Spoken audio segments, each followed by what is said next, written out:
Phenomena that had actually occurred there on the night we investigated, there are a couple of key moments. Earlier on in the night, in a vigil, a filing cabinet appeared to crash down on the floor, apparently of its own accord. Oh. Holy shit! Sorry, I've just fallen over that desk there.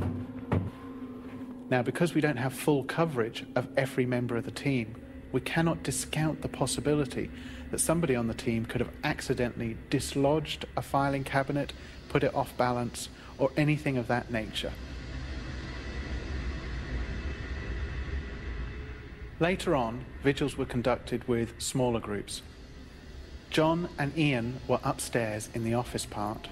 Graham, if you're still here, give us a sign. Whilst Yvette and myself were downstairs in the main office corridor. Yvette and myself were calling out for whoever the spirit was to show themselves, to answer us, to communicate in some way. And then, given that there was a tea trolley very close to us, Yvette actually asked for the spirit to move or throw a teacup. Please, just knock one of the teacups off. No phenomena of any great significance happened on that particular vigil. However, what was interesting is, at the same time, Ian and John, upstairs in the office part, actually had a teacup thrown in their direction. They were at the far end, close to the filing cabinets. And what is interesting for a skeptic, for a believer, for anybody watching this particular sequence of events, is that it appears as though Yvette calling out for phenomena actually results in the phenomena occurring elsewhere in the building. Is this paranormal, or, with a skeptical hat, are we looking at something that's just coincidental?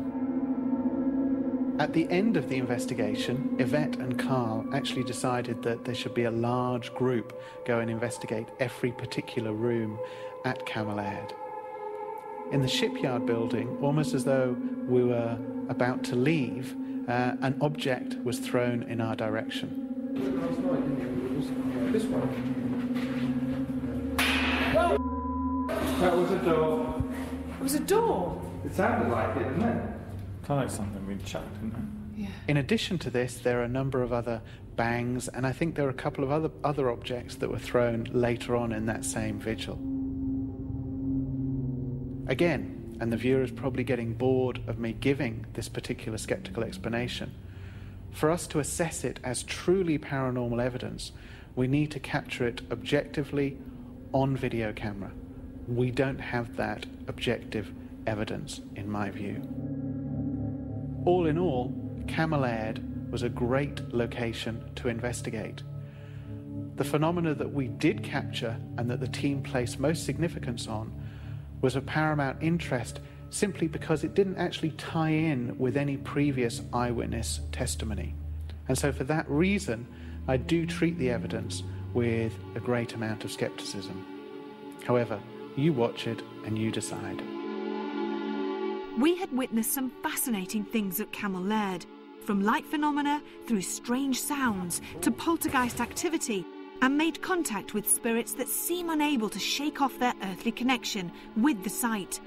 The vastness of the construction hall makes it a truly atmospheric place, which none of us would forget easily. Until next time, sleep tight.